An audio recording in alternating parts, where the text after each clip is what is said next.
warahmatullahi wabarakatuh.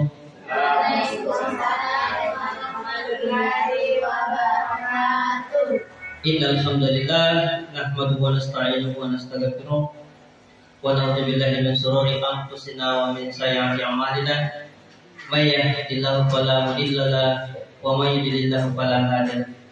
Asyhadu an la ilaha illallah wahdahu la syarika lahu wa asyhadu anna Muhammadan abduhu wa rasuluh. Pertama-tama marilah kita panjatkan puji syukur kita atas kehadirat Allah Subhanahu wa taala, karena berkat rahmat dan hidayahnya lah sehingga kita masih sempat hadir di tempat ini dalam pelaksanaan aksi nyata, yaitu diseminasi budaya positif oleh saya sendiri, calon guru penggerak angkatan 9 Kabupaten Takalar. Dan tanpa pula kita kirimkan salam dan salawat berkat junjungan Nabiullah Muhammad SAW, karena berkat beliaulah yang telah membawa kita dari alam gelap gulita ke alam terang benderang sampai sekarang ini.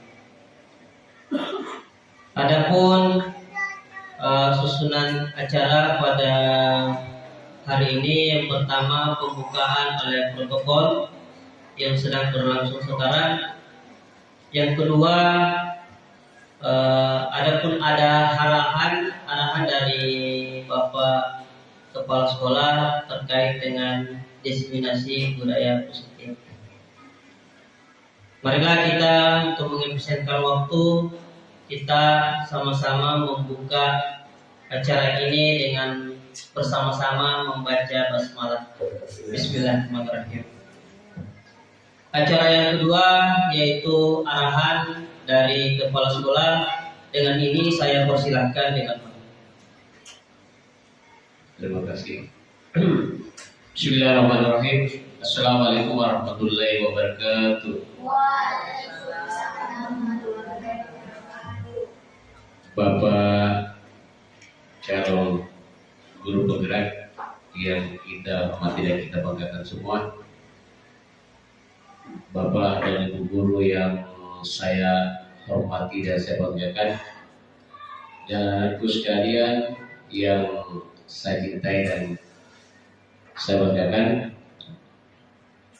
Pertama-tama mari kita senantiasa menjadikan puji dan syukur kehadirat Allah Subhanahu wa taala yang pada hari ini, pada jam ini kita dipertemukan di tempat ini, di ruang kelas ini, dalam rangka kegiatan aksi nyata diseminasi budaya positif di sekolah yang akan dipaparkan sebentar oleh CGP, calon guru penggerak SDN nomor 80 Popo.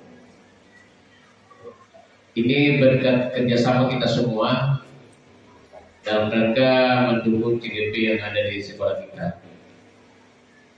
Kemudian kegiatan kita ini dapat berlangsung insya Allah 1 jam ke depan. Ini semua berkat dari rahmat Allah Subhanahu wa taala yang telah diberikan kepada kita semua kesehatan dan umur yang panjang sehingga pelaksanaan ini dapat kita laksanakan pada hari ini. Kemudian lupa kita kirimkan salam dan taslim kepada Nabi kita, Nabi besar Muhammad SAW, Nabi yang telah membawa kita dari alam yang gelap gulita ke alam yang terang benderang. Bapak dan Ibu guru yang saya hormati, kegiatan aksi nyata diseminasi budaya positif di sekolah. Pertama-tama saya sampaikan bahwasanya diseminasi menjelaskan bahwa proses atau cara dan tujuan agar terjadi perubahan pola pikir, sikap dan tindakan berdasarkan inovasi yang ditunjukkan.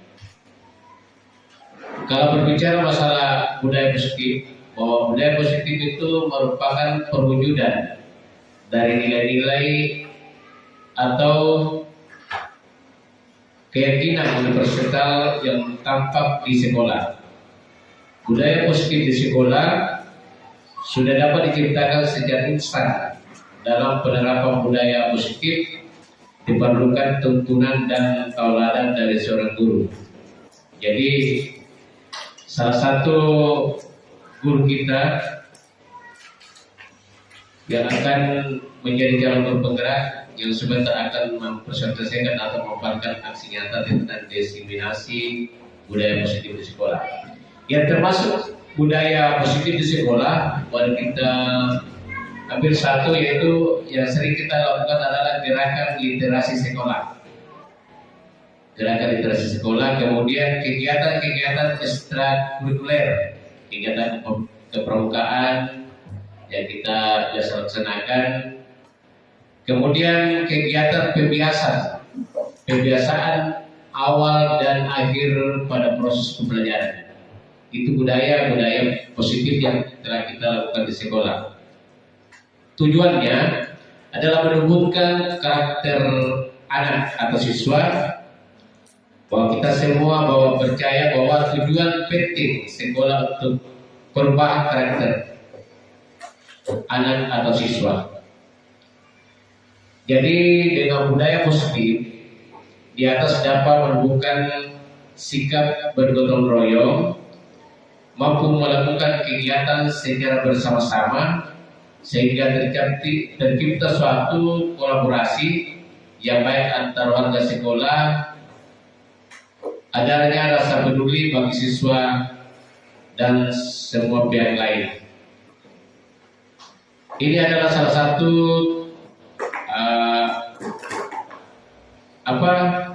tugas dari CGP dalam modul 14 pada pendidikan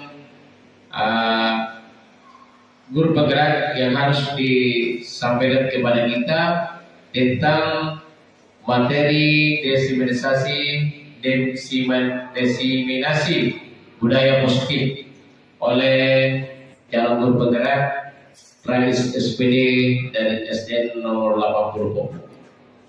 Saya kira sekian dari penyampaian atau sepatah kata dari Bapak Kepala Sekolah kepada rekan-rekan guru, kepada anak-anak sekalian. Mari kita bersama-sama mendengarkan pemaparan atau aksi nyata diseminasi budaya positif di sekolah yang akan dibawa oleh CGP Pak Rais SPD.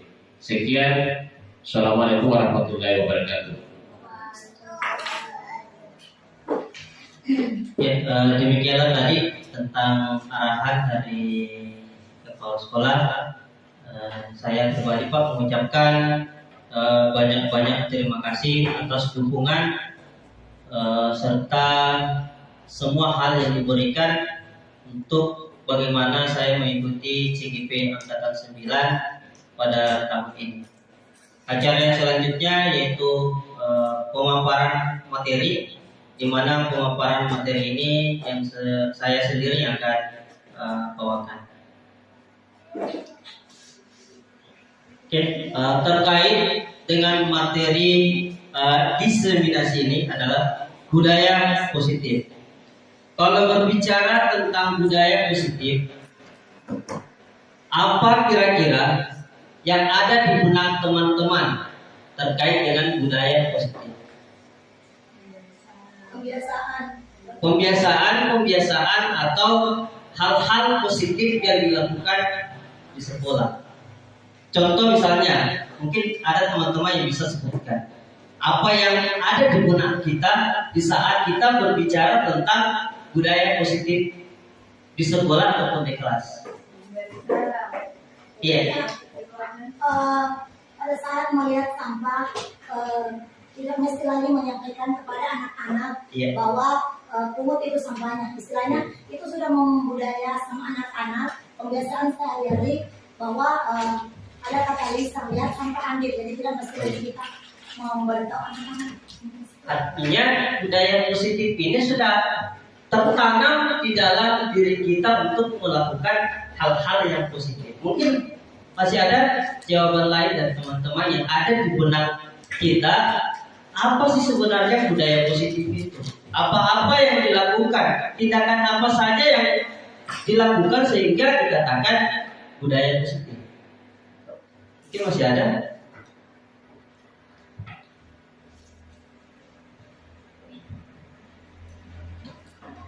Untuk tujuan dari pendidikan itu sendiri menurut Ki Hajar Dewantara, di mana tujuan pendidikan dalam menuntut segala kodrat yang ada pada anak, agar mereka dapat mencapai keselamatan dan kebahagiaan yang setinggi-tingginya, baik sebagai manusia maupun sebagai anggota masyarakat. Oleh sebab itu, pendidikan itu hanya dapat menuntut tumbuh atau hidupnya kekuatan kotor tidak ada pada anak-anak. Jadi istilahnya kekuatan-kekuatan yang ada pada anak itu kita tinggal tingkatkan. Di mana kegiatan atau kekuatan-kekuatan kodrat anak itu ada dua. Yang pertama kodrat alam, ada namanya kodrat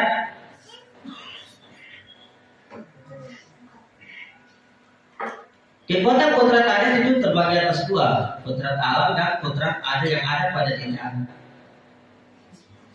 Adapun untuk agar dapat memperbaiki lakunya, bukan pada dasarnya hidup dan tumbuhnya kekuatan kodrat anak. Kebiasaan di sekolah yang berpihak pada peserta didik, mereka dapat berkembang menjadi pribadi yang kritis, penuh hormat dan bertanggung jawab. Inilah tujuan dari pendidikan menurut Ki Hajar Dewantara, di mana kita harus meningkatkan kodrat alam dan kodrat samannya peserta didik.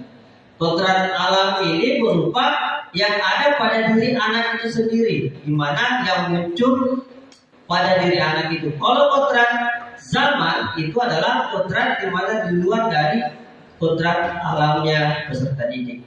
Istilahnya seperti pengaruh-pengaruh dari luar peserta didik.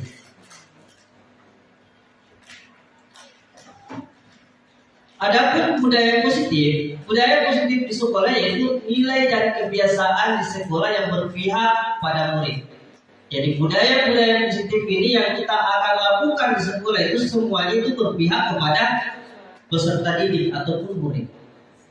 Di mana agar mereka dapat berkembang menjadi pribadi yang kritis untuk hormat dan bertanggung jawab sesuai dengan profil pelajar Pancasila.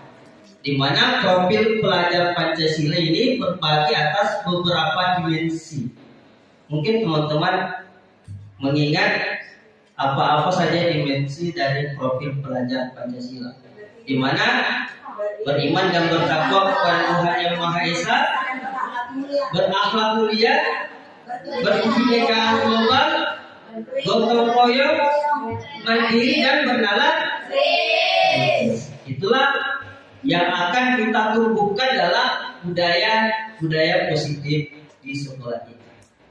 Di mana kita berharap bahwa dengan adanya budaya-budaya ini atau budaya positif di sekolah itu mampu membentuk karakter peserta didik menjadi lebih baik lagi. Adapun konsep utama budaya positif, yang pertama perubahan paradigma belajar. Yang kedua disiplin positif. Yang ketiga nilai-nilai kebajikan. Keempat kebutuhan dasar manusia. Kelima motivasi perilaku manusia.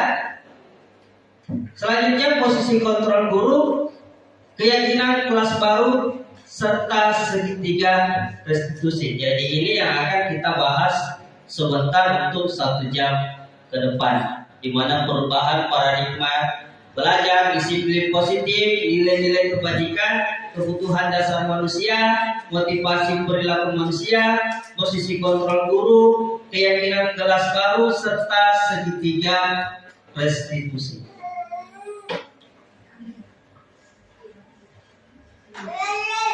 Adapun pengertian dari perubahan paradigma baru atau paradigma belajar, dalam pembelajaran dengan paradigma baru dirancang berdasarkan prinsip-prinsip belajar dengan berdiferensiasi sehingga setiap siswa belajar sesuai dengan kebutuhan dari tahap perkembangan untuk mewujudkan profil pelajar Pancasila, di mana kita memberikan pembelajaran yang sesuai dengan kebutuhan peserta didik lagi. bukan atas dasar kemauan diri sendiri, tapi kita harus tahu bagaimana karakter serta bagaimana minat dari peserta didik, minat bakat serta kebutuhannya dalam pembelajaran. Itu yang harus kita ketahui, di mana tidak lagi merangkap bahwa pendidikan ini hanya gurunya yang belajar. Sebenarnya hanya gurunya sebagai objek atau subjek, tetapi peserta didik yang harus memang benar-benar aktif di dalam pembelajaran. Nah, inilah yang kemauan dari kurikulum Merdeka, di mana kita harus menyesuaikan dengan kebutuhan dari peserta didik dalam tahap perkembangannya untuk mewujudkan profil belajar Pancasila. Nah, di mana untuk mewujudkan itu, yaitu tadi ini yang ingin kita wujudkan, yaitu profil pelajar Pancasila, di mana yang pertama beriman dan bertakwa kepada Tuhan yang Maha Esa dan berakhlak mulia. Ya. Di mana beriman dan bertakwa ini yang harus kita tanamkan kepada peserta didik. Di mana kita menginginkan bahwa nantinya peserta didik yang kita sudah ajarkan mampu memberikan atau mampu mempertanggungjawabkan yang namanya beriman dan bertakwa kepada Tuhan yang Maha Esa dan berakhlak mulia. Kita harus lahirkan peserta didik yang seperti ini. Yang kedua, berkebinekaan global, di mana peserta didik nantinya akan mampu bersaing di global dengan yang saya berikan kemarin, dengan pembelajaran yang berbasis digital. Yang ketiga adalah bergotong royong. Kita ingin melahirkan peserta didik yang mampu bergotong royong, mampu bekerja sama dalam semua bidang, entah di sekolah, di rumahnya maupun di masyarakat, di mana dia mampu bekerja sama, diajak bekerja sama oleh masyarakat di luar atau di lingkungan di luar dari sekolah. Yang selanjutnya yaitu kreatif, di mana kita ingin melahirkan, menumbuhkan kekreatifan dari peserta didik dengan adanya P5 yang sudah kita lakukan bersama. Selanjutnya yaitu bernalar kritis, di mana kita menginginkan juga peserta didik yang mempunyai atau bernalar kritis. Terakhir yaitu mandiri, di mana kita ingin bahwa peserta didik kita itu dalam menyelesaikan semua misalnya ada permasalahan atau bagaimana, dia akan menyelesaikannya secara mandiri dengan mengajarkan bagaimana proses-proses budaya positif atau yang akan kita buat nantinya, yaitu keyakinan kelas. Adapun perubahan paradigma baru dalam membangun budaya positif, semula dapat menyediakan lingkungan yang positif, aman dan nyaman agar siswa mampu berpikir, bertindak dan mencipta dengan merdeka, mandiri dan bertanggung jawab. Disiplin juga sangat berkaitan dengan kontrol guru terhadap siswa. Namun berbicara dengan kontrol guru, bahwa perubahan paradigma teori kontrol atau ilustrasi kontrol, di mana ilusi guru mengontrol murid. Kalau saya bertanya, ilusi guru mengontrol murid, apakah kita bisa mengontrol murid?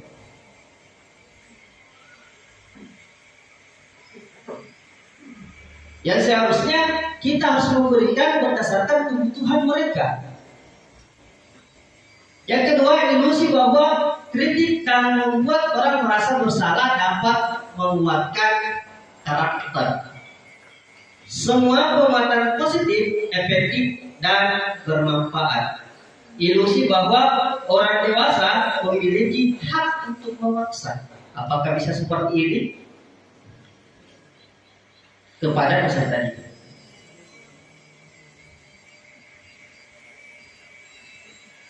Nah, inilah miskonsepsi tentang teori kontrol, di mana ilusi guru bisa mengontrol murid, di mana dari kemauannya, kebutuhannya itu guru semua yang mengontrol. Yang kedua, ilusi bahwa semua penguatan positif, efektif dan bermanfaat. Apakah dengan penguatan positif ini bisa bermanfaat bagi peserta didik? Contoh misalnya dia melakukan kesalahan, kita menasihati. Apakah dengan menasihati itu bisa mampu mengubah karakter dari peserta didik? Di mana kemauan kita sendiri untuk bagaimana mengubah peserta didik itu berdasarkan dengan kemauan kita. Yang ketiga, ilusi bahwa kritik dan membuat rasa bersalah mampu membuatkan karakter. Selanjutnya, ilusi bahwa orang dewasa itu berhak untuk memaksa peserta didik.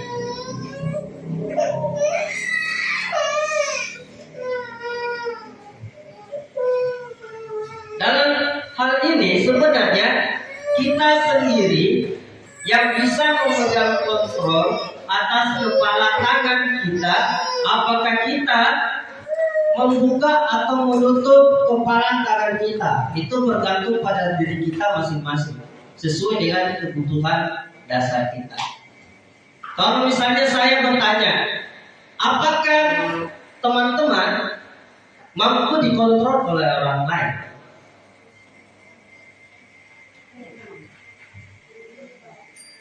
Kalau saya bertanya, kalau misalnya ada pertanyaan yang muncul, apakah kita mau dikontrol oleh orang lain? Pasti kita sendiri yang ingin memegang kontrol atas kehendak diri sendiri. Sama dengan peserta didik, dia ingin bebas. Namun kebebasannya itu perlu dibatasi dengan keyakinan atau budaya-budaya positif yang ada di sekolah.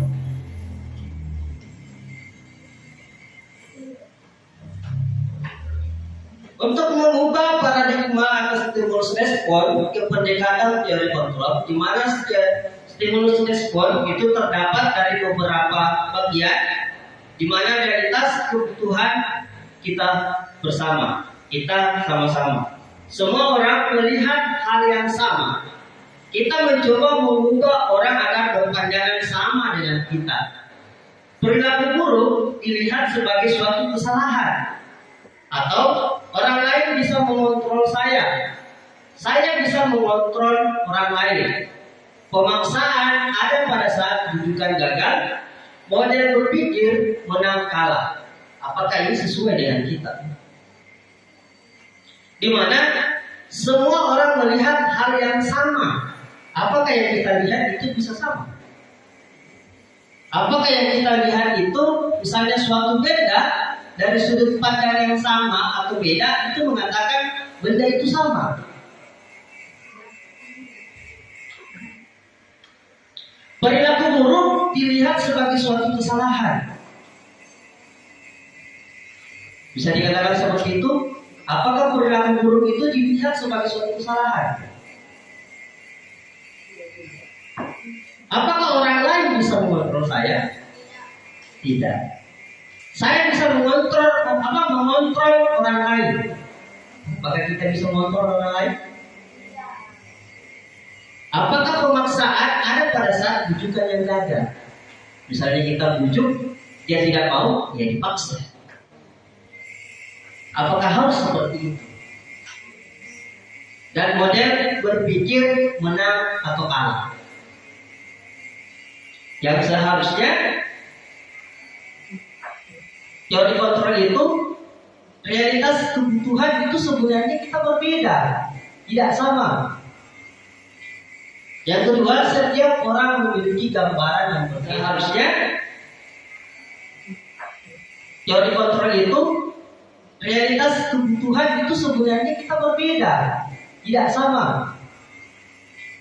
Yang kedua, setiap orang memiliki gambaran yang berbeda, tidak sama. Yang ketiga, kita berusaha memahami bahwa pandangan orang lain itu tentang dunia. Semua perilaku memiliki tujuan, hanya Anda yang bisa mengontrol diri Anda. Anda juga tidak bisa mengontrol orang lain. Bahkan kolaborasi dan konsensus menciptakan pilihan-pilihan baru. Dan model berpikir menang-menang, bukan menang kalah. Kita harus optimis untuk bagaimana supaya bisa menang. Selanjutnya, apa makna disiplin? Di mana makna disiplin itu berasal dari bahasa Latin, yaitu disiplina, yang artinya belajar. Makna asal dari kata ini berkonotasi dengan disiplin dari murid Socrates dan Plato, di mana garis baru disiplin diri membuat orang mengenali potensinya menuju sebuah tujuan, apa yang dia hargai. Namun dalam budaya kita, makna atau kata disiplin telah berubah menjadi sesuatu yang dilakukan seseorang pada orang lain untuk mendapatkan kepatuhan. Titik kecenderungan umum adalah menghubungkan kata disiplin dengan ketidaknyamanan, bukan dengan apa yang kita hargai atau pencapaian suatu tujuan mulia. Di mana disiplin adalah kemampuan memerintah diri sendiri dalam mengontrol dan menguasai diri untuk memilih tindakan yang mengacu pada nilai-nilai yang kita hargai dengan penuh tanggung jawab tanpa terperintah oleh orang lain.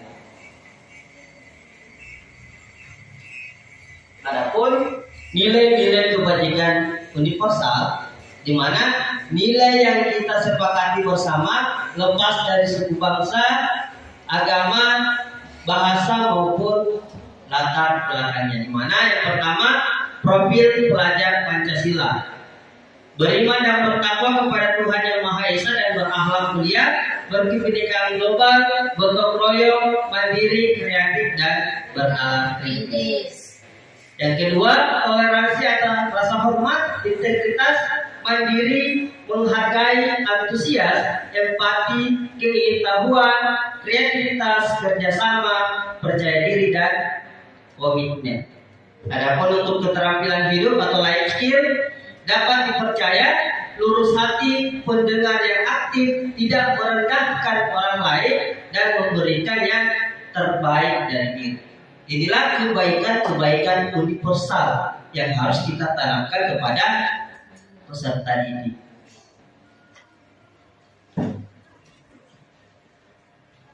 Adapun kebutuhan dasar manusia, di mana kebutuhan dasar manusia adalah segala sesuatu yang kita lakukan untuk mendapatkan apa yang kita inginkan, di mana seluruh tindakan yang kita lakukan itu memiliki tujuan tertentu, dan semua usaha terbaik yang kita lakukan adalah dalam rangka agar kebutuhan dasar kita terpenuhi dengan baik. Kalau saya bertanya, apa saja kebutuhan dasar manusia? Sebelum kita lanjut, mungkin teman-teman tahu apa saja kebutuhan dasar manusia menurut pemikiran kita. Misalnya yang pertama, kebutuhan dasar manusia itu adalah atau kebutuhan pokok: makan, minum, tidur, pakaian, rumah, serta kasih sayang. Itu adalah kebutuhan dasar manusia. Yang ini 5 kebutuhan dasar manusia. Yang pertama adalah bertahan hidup, di mana bertahan hidup ini membutuhkan makanan, pakaian, tempat tinggal, keamanan, serta yang kedua adalah kasih sayang dan rasa untuk diterima, di mana rasa diterima, dipedulikan, berbagi, kerjasama, bahkan menjadi bagian dari kelompok. Yang ketiga adalah penguasaan, harga diri, keinginan untuk dianggap, memimpin, berprestasi, diakui serta didengar. Ini adalah kebebasan. Adapun kebebasan yang ingin mandiri, memiliki pilihan, mencoba hal baru, mampu mengendalikan arah dirinya. Itu dasar kebutuhan manusia terkait dengan kebebasan. Yang terakhir adalah kesenangan untuk bermain. Ini kebutuhan dasar manusia.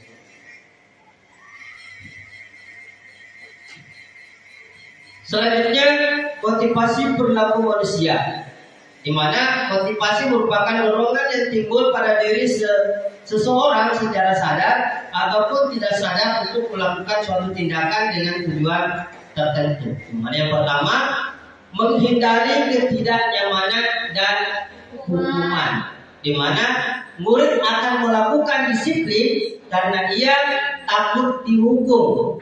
Ini namanya motivasi ekstrinsik, di luar dari kemauan dirinya. Dia takut melakukan keburukan atau kesalahan karena tetap mengikuti disiplin. Yang kedua, mendapatkan imbalan atau penghargaan dari orang lain, di mana murid melakukan disiplin karena ia ingin mendapatkan imbalan titik ini yang merupakan motivasi ekstrinsik. Dia melakukan disiplin karena ingin mendapatkan imbalan. Apakah seperti itu? Apakah orang disiplin ingin dikatakan disiplin karena ingin mendapatkan imbalan? Itu kan motivasi dari luar atau ekstrinsik, di mana dia melakukan sesuatu karena ingin suatu imbalan. Yang ketiga, menghargai nilai-nilai kebajikan diri sendiri, di mana melakukan disiplin diri karena sadar akan nilai kebajikan dirinya. Yang ini merupakan motivasi ekstrinsik, di mana motivasi dari dalam diri, di mana dia ingin melakukan disiplin karena memang kemauannya untuk melakukan kebaikan, untuk mentaati aturan itu dari dalam diri, bukan karena ingin dipuji, bukan karena ingin mendapatkan suatu penghargaan. Ini yang perlu kita ketahui, bahwa untuk disiplin itu harus dari dalam diri, bukan karena adanya kemauan atau imbalan yang ingin didapatkan. Makanya mereka disiplin, ataupun dia disiplin karena dia takut mendapatkan suatu hukuman atau menghindari ketidaknyamanan, sehingga dia melakukan atau mentaati aturan yang tetap disiplin. Di mana konsep disiplin dengan identitas gagal. Hukuman itu bisa saja menyakitkan, membuat mereka tidak nyaman. Murid akan merasa takut. Hukuman juga bisa bersifat memaksa. Murid menyembunyikan kesalahan. Murid pun menjadi rendah diri. Ini yang akan terjadi apabila peserta didik itu mendapatkan hukuman, di mana murid akan menyembunyikan kesalahan. Ini yang paling sering terjadi. Dia berbohong, kenapa? Karena dia takut dihukum. Murid merasa takut sehingga menyembunyikan semua kesalahan, padahal dia melakukan kesalahan. Contoh, dia tidak melakukan tugasnya, misalnya menyapu. Nah, bilang Tommy sama temannya, saya menyapu dari pagi, padahal dia tidak melakukan. Kenapa dia berbohong? Karena dia takut mendapatkan hukuman. Itu yang sering terjadi. Yang kedua adalah penghargaan, di mana pemberian penghargaan itu tidak efektif, merusak hubungan, mematikan kreativitas, menghukum dengan sistem ranking, dan merampas hak menghargai diri.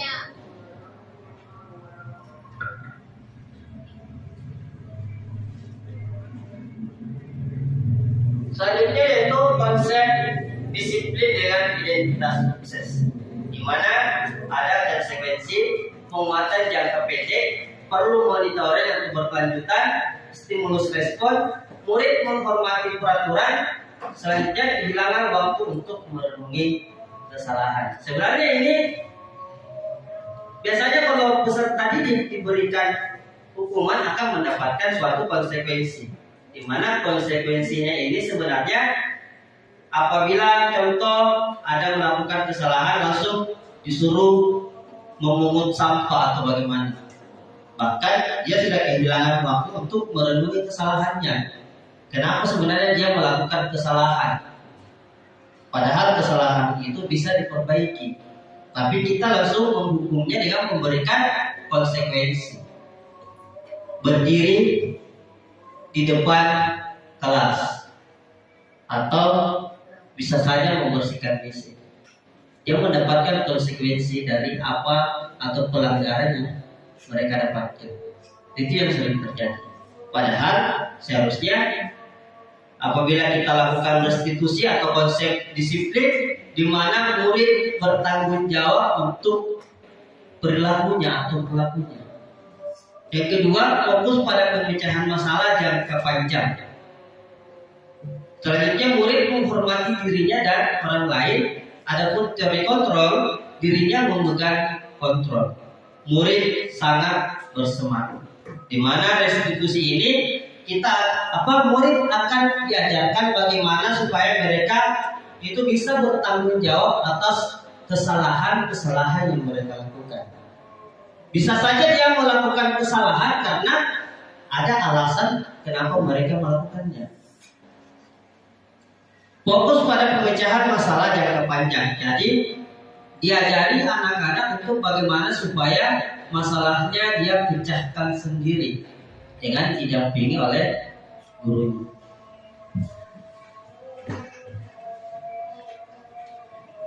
Nah, ini ada tabel terkait dengan identitas gagal, di mana hukuman sesuatu yang menyakitkan harus terjadi. Konsekuensinya sesuatu sudah harus terjadi.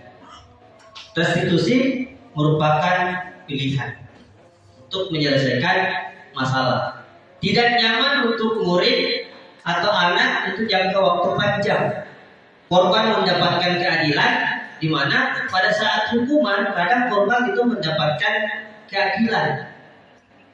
Yang salah sudah merasa bersalah, korban sudah mendapatkan keadilan. Itu yang sering terjadi. Murid dan anak akan tersakiti apabila mendapatkan hukuman. Padahal kalau misalnya dikasih konsekuensi, sebenarnya ini yang sudah sering terjadi di sekolah kita, di mana apabila sudah diberikan hukuman, di mana kita sudah akan memberikan juga dengan konsekuensi. Mungkin sebelum lanjut, karena saya lihat ada lagi yang mengantuk, kita melakukan permainan, melakukan permainan di mana kalau misalnya ice breaking dulu. Mungkin teman-teman guru dengan siswa bisa berdiri supaya rasa mengantuknya hilang. Sebentar kita lanjut lagi.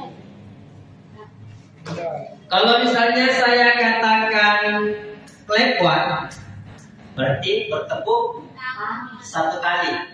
Clap two, dua kali. Kalau saya hanya bilang angkanya saja, berarti tidak bertepuk. Bisa? Oke, kita mulai. Clap one, clap two, three, clap four, 5. Berarti tidak fokus. Masih ada yang tidak fokus. Kalau misalnya ada di belakangnya clap, berarti kita sudah. Tapi kalau tidak ada hanya menyebutkan angka, berarti tidak. Oke, kita lanjut. Masih mengantuk? Clap one, clap. Oke, lanjut lagi. Clap one, two, clap two, clap three, four. Oke, kembali. Berarti sudah fokus. Alhamdulillah. Nah, kita lanjut. Untuk identitas sukses, di mana untuk mendapatkan konsekuensi ini, sesuatu harus terjadi, tidak nyaman untuk murid, anak untuk jangka pendek. Korban bisa diabaikan. Biasanya yang melakukan kesalahan yang itu saja yang dipanggil, korbannya diabaikan. Padahal sebenarnya korban itu juga pemicu dari yang melakukan kesalahan. Bisa saja seperti itu. Murid akan dibuat tidak nyaman. Ini konsekuensinya. Kalau misalnya kita memberikan konsekuensi. Padahal jika kita melakukan restitusi, menguatkan untuk murid anak dalam jangka waktu panjang. Yang kedua, korban juga mendapatkan ganti. Yang ketiga, selanjutnya murid akan mendapatkan penguatan, di mana kita sebenarnya harus berkomunikasi kepada peserta didik.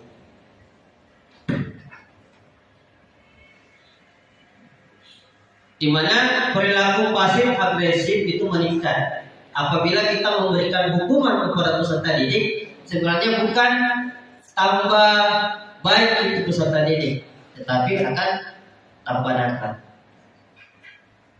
Sistem tidak akan berjalan bila murid tidak takut. Berlakunya hanya pada sebuah institusi, tidak berlanjut pada kehidupan nyata. Peraturan adalah kamu harus, serta murid akan membenci peraturan. Di mana konsekuensinya penguatan hanya bertahan dalam jangka waktu pendek. Memerlukan monitoring dan supervisi terus-menerus dari guru, membantu penerapkan mengikuti peraturan dalam masyarakat, serta apa sih itu peraturannya? Mampukah kamu melakukannya? Terima kasih. Murid akan menghormati peraturan. Ini sebenarnya konsekuensi, di mana peserta didik akan melakukan atau menghormati peraturan, padahal mereka tidak nyaman dengan peraturan yang kita lakukan. Padahal kalau kita lakukan restitusi, masalah akan terpecahkan. Murid belajar serta bertanggung jawab untuk perilakunya, fokus pada pemecahan masalah dalam jangka waktu panjang. Terakhir, apa yang kamu yakini? Ini akan selalu muncul pertanyaan seperti ini. Apa yang kamu yakini? Apa yang bisa kamu lakukan untuk memperbaiki masalah ini? Dan terakhir, murid akan menghormati dirinya dan orang lain. Ini yang terjadi apabila kita melakukan restitusi.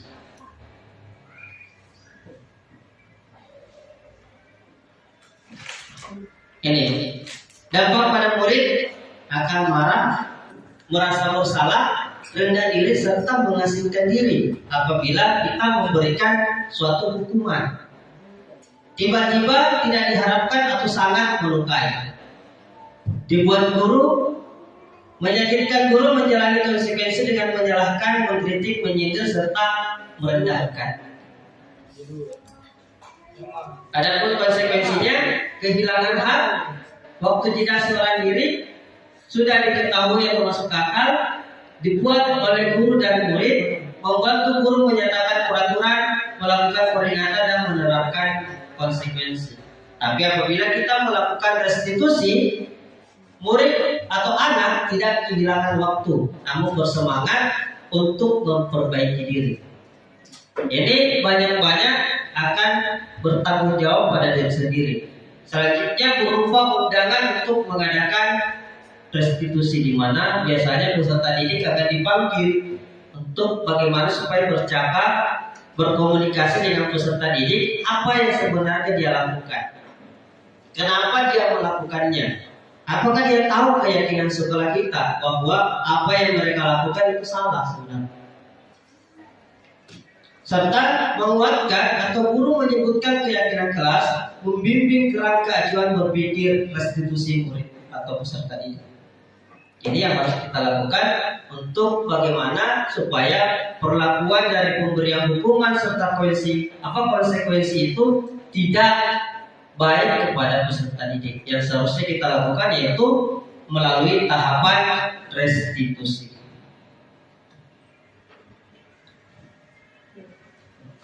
Ini dimana apabila hukuman itu diberlakukan biasanya tidak terencana atau tiba-tiba.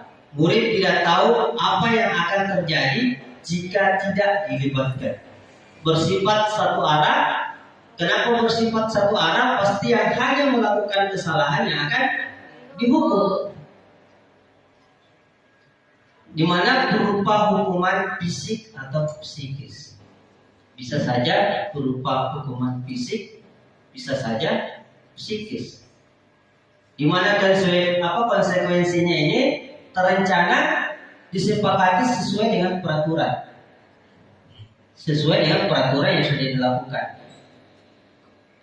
Mirip murid tetap dibuat tidak nyaman, pasti peserta didik akan merasa tidak nyaman. Yang ketiga, sikap guru selalu memonitor murid, di mana kita selalu memonitor siswa kita yang nakal. Selalu pasti diperhatikan. Karena apakah mau bisa deh? Iya bisa deh. Bisa saja seperti itu. Yang padahal jika dilakukan restitusi, di mana proses menciptakan kondisi bagi murid untuk memperbaiki kesalahannya. Yang kedua, proses kolaboratif yang mengajarkan murid untuk mencari solusi sendiri.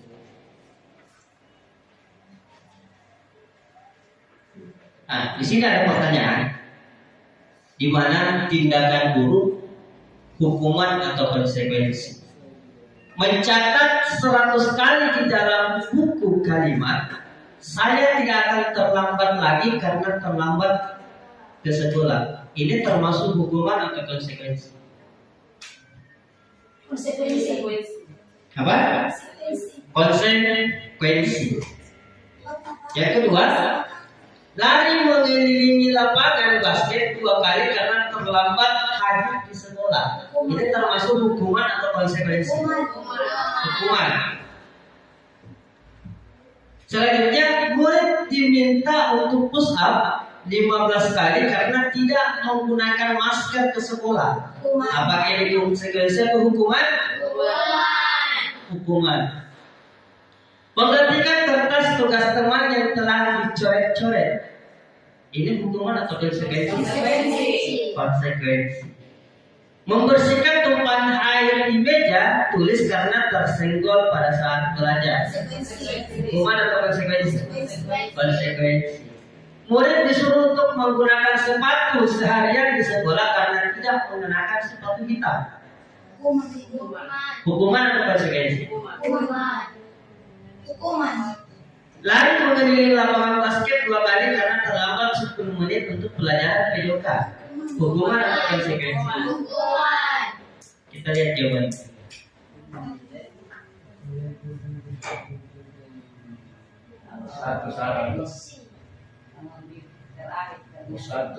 Mencatat 100 kali di dalam buku kalimat, saya tidak akan terlambat lagi karena terlambat ke sekolah. Itu hukuman. Lari mengelilingi lapangan basket 2 kali karena terlambat hadir di sekolah, hukuman. Murid diminta untuk push up 15 kali karena tidak menggunakan masker, itu hukuman. Menggantikan kertas tugas teman yang telah dicoret-coret, itu konsekuensi. Membersihkan tumpahan air di meja tulis karena tersenggol pada saat belajar, itu konsekuensi. Sebenarnya konsekuensi itu adalah sesuatu yang digantikan apabila melakukan kesalahan yang didapatkan oleh peserta didik. Contoh misalnya mereka merobek buku temannya, berarti konsekuensinya itu harus tidak dihukum, misalnya dibersihkan WC. Berarti korban itu tidak mendapatkan hukuman, di mana hukumannya itu yang mendapatkan imbalannya. Karena misalnya dia disobek bukunya, apabila hanya sebatas murid yang melakukan kesalahan itu diberikan misalnya lari ke lapangan, korban akan mendapatkan apa? Padahal dia korban ini sudah rugi. Bukunya sudah disobek, tidak ada gantinya. Berarti tidak ada konsekuensinya. Mungkin sampai di sini paham teman-teman? Insya Allah paham.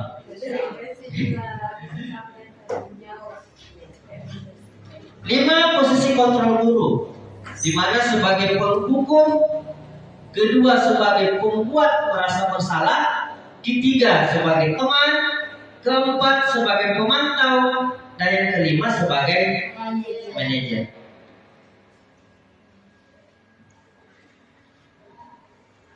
Adapun contoh penerapan 5 posisi kontrol guru, di mana kasus pertama, pada saat pelaksanaan upacara ada beberapa siswa yang tidak memakai atribut yang lengkap dan bahkan terlambat datang.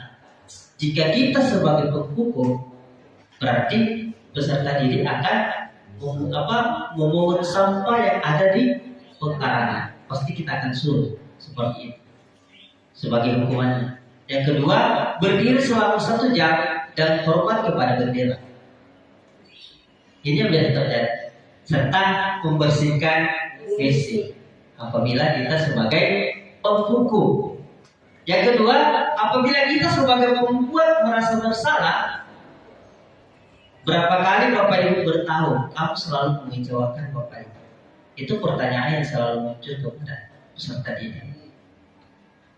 Apakah kamu tidak menghargai Bapak Ibu guru? Misalnya dia lewat di depan kita tapi tidak tabe nanti bagaimana? Kita akan membuat pernyataan untuk mereka membuat merasa bersalah.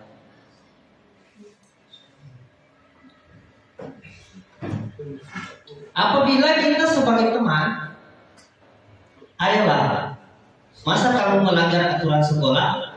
Tolong bantu Bapak Ibu sekali ini. Lain kali jangan begitu lagi ya. Pasti akan muncul seperti itu apabila kita sebagai teman peserta didik. Janganlah seperti itu. Apakah kamu tidak kasihan sama ibu? Atau bagaimana? Sebagai pemantau, apabila guru sebagai pemantau, kamu itu sudah melanggar aturan sekolah. Kamu tahu kan konsekuensinya? Silakan beri atribut sekolah. Kalau ini sebagai pemantau. Terakhir, apabila kita sebagai manajer, yang muncul akan ada pertanyaan, apakah kamu tahu kesalahanmu? Kamu tahu kan keyakinan sekolah kita?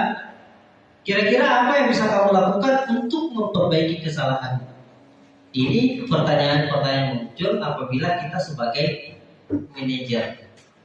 Di mana posisi manajer ini kemarin saya ambil, yaitu posisi yang paling ideal sebagai guru itu adalah manajer. Dengan melakukan restitusi. Adapun posisi kontrol, apakah aku? Contoh, saya kecewa sekali dengan kamu. Kita sebagai apa kalau misalnya muncul pertanyaan seperti ini? Mungkin teman-teman tahu. Apakah sebagai pemantau?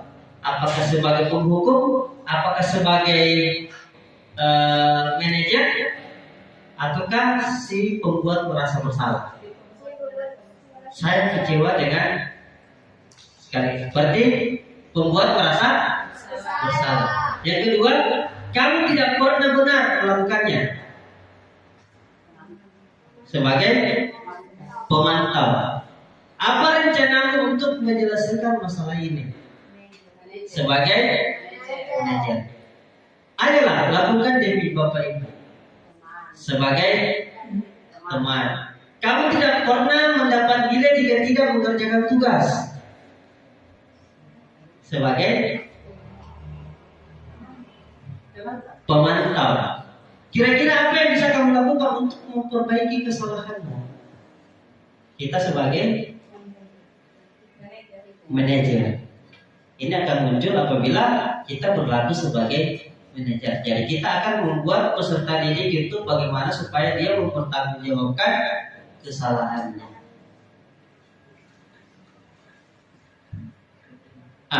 Kembali ke keyakinan kelas. Mengapa harus keyakinan kelas? Mengapa bukan peraturan kelas? Mungkin teman-teman tahu. Kenapa keyakinan kelas? Kenapa bukan peraturan kelas? Padahal yang biasa kita lakukan adalah peraturan kelas. Nah, ini berbeda lagi. Kenapa bukan peraturan kelas tapi keyakinan kelas? Kira-kira apa jawaban teman-teman?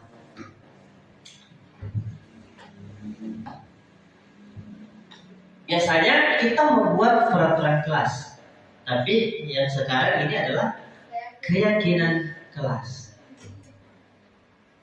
Di mana peraturan kelas suka tidak suka peserta didik akan mengikuti aturan sekolah kita. Tapi keyakinan kelas pasti akan ditanamkan dalam diri peserta didik bahwa apa yang mereka lakukan itu sebenarnya salah. Di mana untuk pembentukan keyakinan kelas itu harus bersifat abstrak, berupa pernyataan universal umum.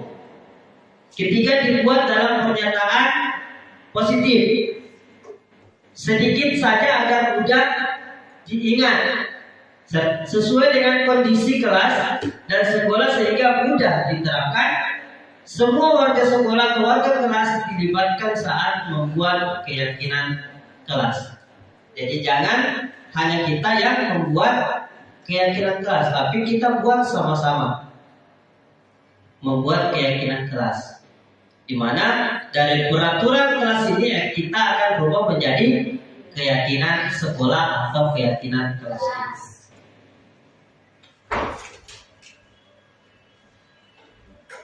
Segitiga restitusi, di mana suatu proses dialog yang benar yang dijalankan oleh guru agar dapat menghasilkan murid yang mandiri dan bertanggung jawab. Di mana yang pertama yaitu menstabilkan identitas, di mana apabila melakukan kesalahan, mengubah identitas anak dari orang yang gagal karena melakukan kesalahan menjadi orang yang sukses. Di mana pernyataan yang sering muncul, setiap orang pasti pernah melakukan kesalahan. Kamu bukan satu-satunya yang pernah melakukan ini.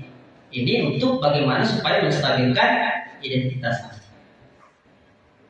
Yang kedua, validasi atau tindakan yang salah. Di mana kalau kita memahami kebutuhan dasar apa yang mendasari sebuah tindakan, kita akan bisa menemukan cara-cara paling efektif untuk memenuhi kebutuhan tersebut. Di mana pernyataan yang sering muncul, kamu tahu atau kamu tentu punya alasan kenapa melakukan hal seperti itu. Yang kedua, adakah cara yang lebih efektif untuk mendapatkan apa yang kamu butuhkan? Contoh, misalnya dia tiba-tiba langsung mengambil pulpennya temannya. Misalnya, pasti dia ada alasan kenapa dia langsung mengambil tiba-tiba. Bisa saya mungkin karena tidak ada pulpennya tapi tidak dikasih sama teman.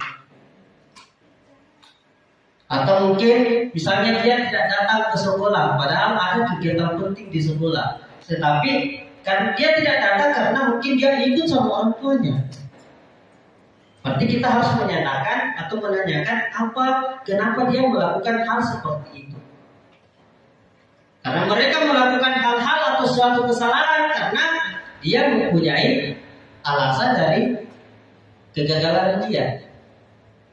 Yang ketiga, menanyakan keyakinan. Setelah melakukan langkah 1 dan 2, maka anak akan siap untuk dihubungkan dengan nilai-nilai yang dia percaya dan berpindah menjadi orang yang dia inginkan. Nah, ini yang terakhir, di mana pernyataan yang sering muncul, menanyakan keyakinan kelas apa yang kita yakini. Kamu ingin menjadi orang seperti apa? Jadi apabila kita sudah lewat yang 2 ini, menstabilkan identitas, yang kedua validasi tindakan yang salah, baru ketiga menanyakan keyakinan. Contoh, apakah kamu tahu keyakinan sebelah kita? Apabila dia melakukan kesalahan. Nah, ini pernyataan yang sering muncul. Untuk menstabilkan identitas berdasarkan prinsip membuat kesalahan adalah bagian dari proses pembelajaran. Pertama, berbuat salah itu wajar. Tidak ada manusia yang sempurna. Bapak Ibu juga pernah melakukan hal itu. Karena bisa saja yang anak-anak lakukan itu sebenarnya kita waktu kecil juga pernah melakukan hal yang seperti itu. Bapak Ibu tidak mau mencari siapa yang salah, tapi Bapak Ibu ingin mencari solusi dari permasalahan ini. Jadi yang salah itu tidak boleh langsung disalahkan. Bisa saja kesalahannya itu, contoh misalnya kasus kemarin, dia memukul temannya karena apa? Karena temannya ribut. Ya, toh milih moro-moro ya satu orang. Padahal dia punya alasan. Kenapa kau pukul temanmu? Karena dia ribut. Sehingga dia pukul teman juga dia ribut. Apa tidak didengar? Kamu berhak merasa begitu. Ini pernyataan-pernyataan apabila ingin menstabilkan identitas. Yang kedua, validasi tindakan yang salah. Berdasarkan prinsip setiap perilakunya berupaya memenuhi suatu kebutuhan tertentu.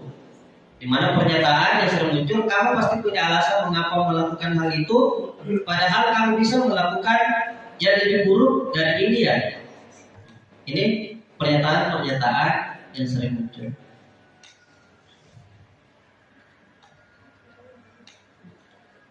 Yang terakhir, menanyakan keyakinan berdasarkan prinsip teori kontrol, bahwa pada dasarnya kita termotivasi secara intrinsik. Di mana pernyataan yang sering muncul, kamu masih ingat kan tentang keyakinan sekolah kita?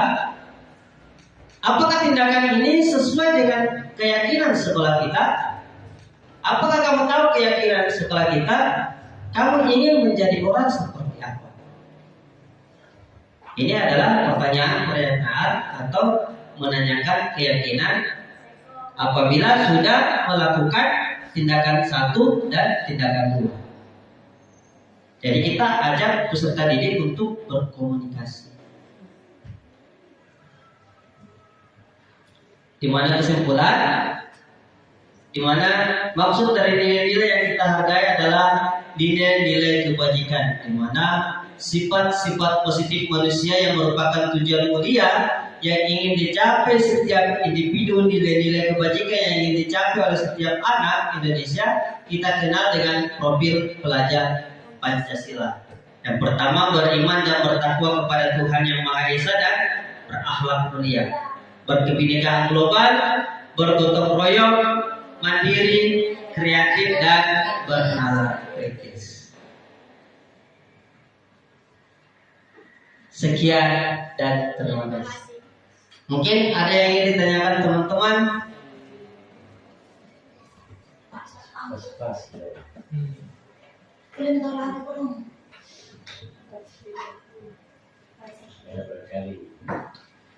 Mungkin ini yang bisa saya sampaikan. Mudah-mudahan dari materi yang saya berikan pada hari ini bisa bermanfaat untuk teman-teman, bisa bermanfaat untuk diri saya sendiri, dan marilah kita sama-sama membuat budaya positif di sekolah dengan membuat keyakinan sekolah ataupun di kelas kita masing-masing. Mungkin nanti bisa dilakukan di kegiatan KKG kita untuk membuat keyakinan sekolah dulu, baru kita membuat keyakinan kelas di masing-masing kelas. Mungkin sekian yang bisa saya sampaikan. Saya mengucapkan banyak-banyak terima kasih karena sudah menemani sampai pada hari ini. Dan saya akhiri dengan ucapan wabillahi taufiq wal hidayah. Assalamualaikum warahmatullahi wabarakatuh.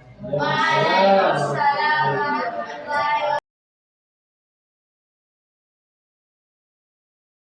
warahmatullahi wabarakatuh.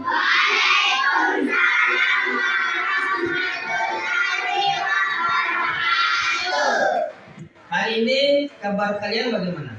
Baik. Ada teman yang tidak hadir? Itu temannya yang tidak hadir sakit atau bagaimana? Ada kakak.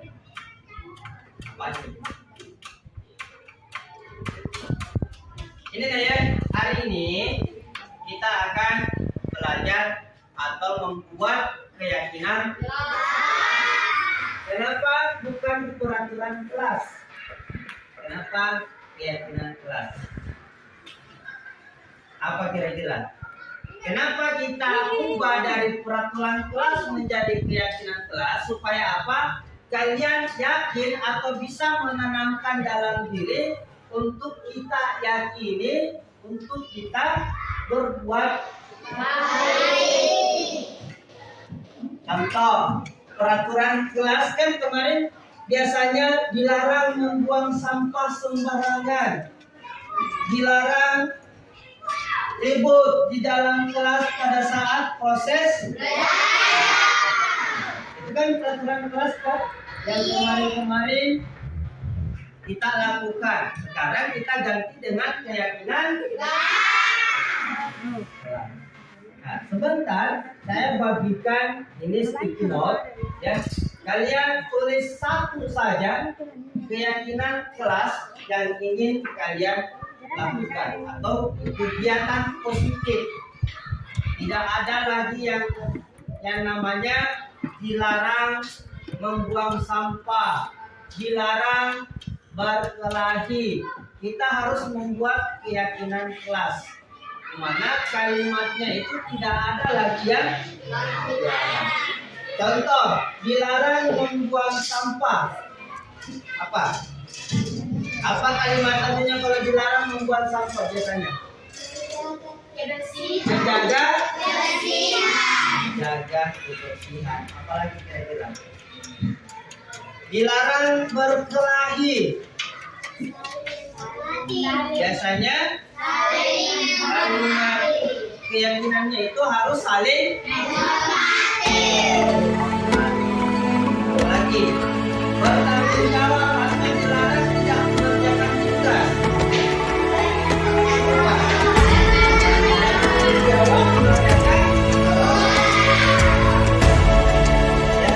Jadi kalian tinggal menuliskan satu saja kalimat keyakinan kelas. Ayo memilih apa yang kau suka. Mereka belajar wujud yang nyata. Raih mimpimu juga cita-cita. Generasi emas Indonesia. Profil pelajar Pancasila tanamkan di dalam dada. Profil pelajar Pancasila cerdas berkarakter itu kita.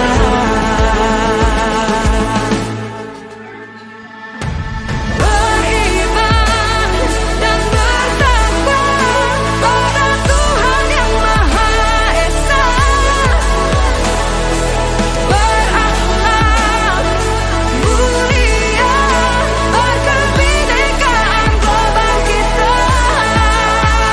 Gotong royong berjiwa mandiri, berpikir kreatif dan bernalar kritis.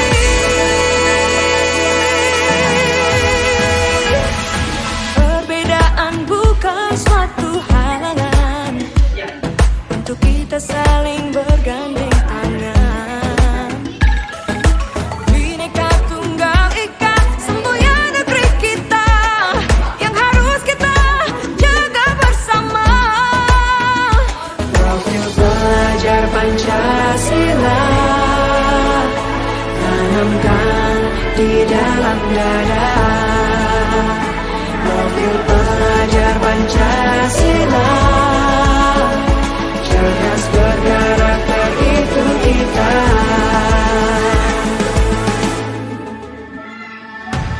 Beriman dan bertakwa pada Tuhan yang Maha Esa. Berakhlak mulia berkebinekaan global kita. Gotong royong berjiwa mandiri, berpikir kreatif dan bernalar kritis.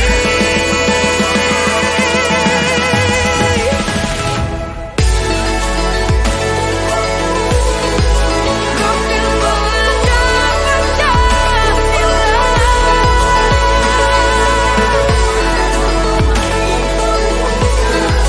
Profil pelajar Pancasila.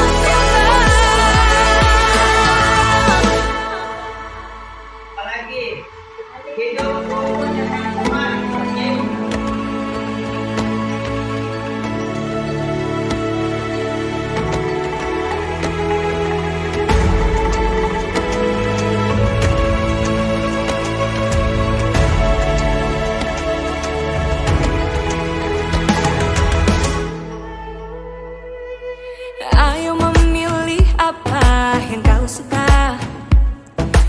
Merdeka belajar wujud yang nyata. Raih mimpimu juga cita-cita. Generasi emas Indonesia. Profil pelajar Pancasila tanamkan di dalam dada. Profil pelajar Pancasila, cerdas berkarakter itu kita.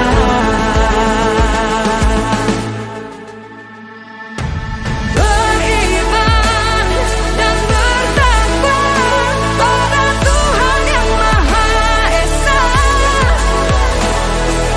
Berakhlak mulia, berkebinekaan global kita. Gotong royong, berjiwa mandiri, berpikir kreatif dan bernalar kritis. Perbedaan bukan suatu halangan untuk kita saling bergandeng tangan.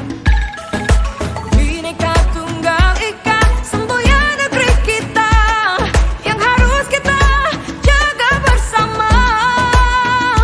Profil pelajar Pancasila tanamkan di dalam dada. Profil pelajar Pancasila, cerdas berkarakter itu kita.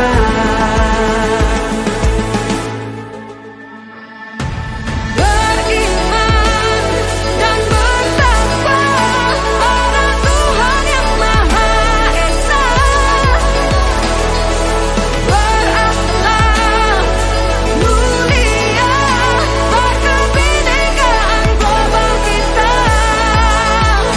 Gotong royong, berjiwa mandiri, berpikir kreatif dan bernalar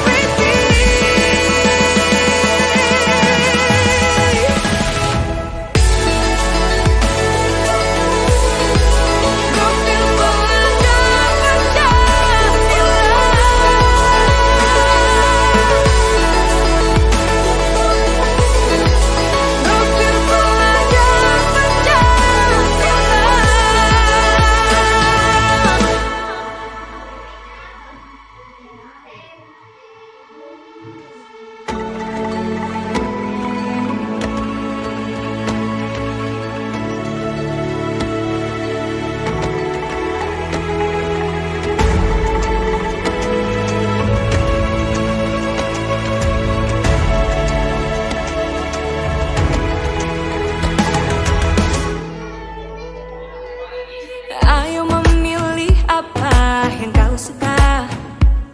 Merdeka belajar wujud yang nyata. Raih mimpimu juga cita-cita. Generasi emas Indonesia. Profil pelajar Pancasila tanamkan di dalam dada. Profil